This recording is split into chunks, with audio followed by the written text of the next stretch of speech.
Hey, I'm Liz Cabral, Flair's fashion director, and I'm here today with the one and only Jeremy Laing, one of our favorite designers, not only a Canadian designer, but also an international designer. We've been huge fans of Jeremy's since the beginning, and today we get a sneak peek inside of Jeremy's studio. Yes, the prints are amazing. We've been doing a lot with this knitted leather too. It's kind of like the olive Cabral group.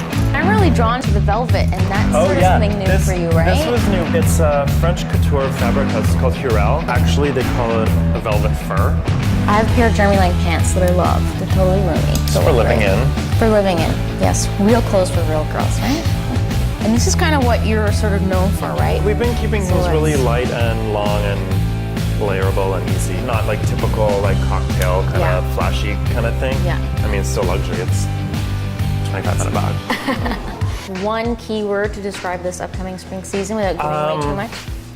It's like a little bit sun-weathered. I was just in California for Coachella, where we saw each other. It was fun.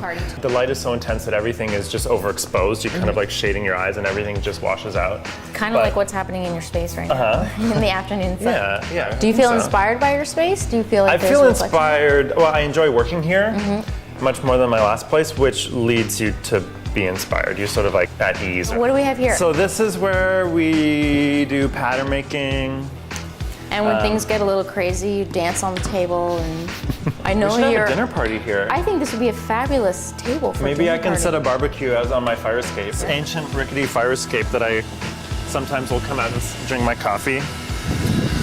It's very New York of you, Jeremy. All the sights and sounds of Parkdale.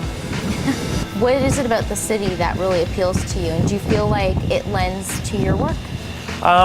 I think so. I mean, what I like about Toronto is that it's a little bit off of the circuit a little bit. There's a real collaborative spirit in Toronto. There's a kind of there's a sort of like an indie kind of mentality. You know, it's accessible to New York, which is where we started showing and where we do most of about half of our wholesale business. We do at a market in New York. So tell me about this wall. Is this your inspiration wall? This is my working wall. It's like it's magnetic paint.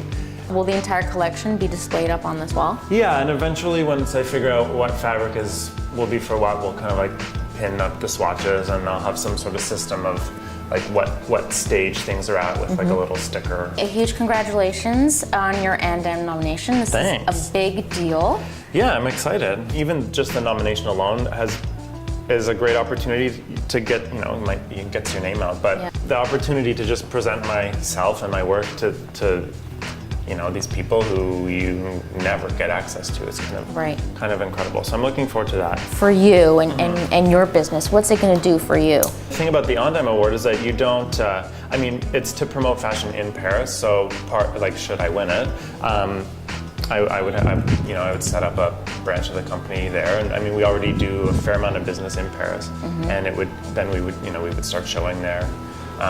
So does this mean you'd show in Paris rather than New York moving forward? Yeah. But you won't leave Toronto behind? No, not that I can foresee. I like it here. Well, Jeremy, thanks for hosting us. You've been an excellent host and tour guide of your studio, and it's been really insightful and a fun way to get to know a little bit more about you and your label. Cool. Thanks for coming.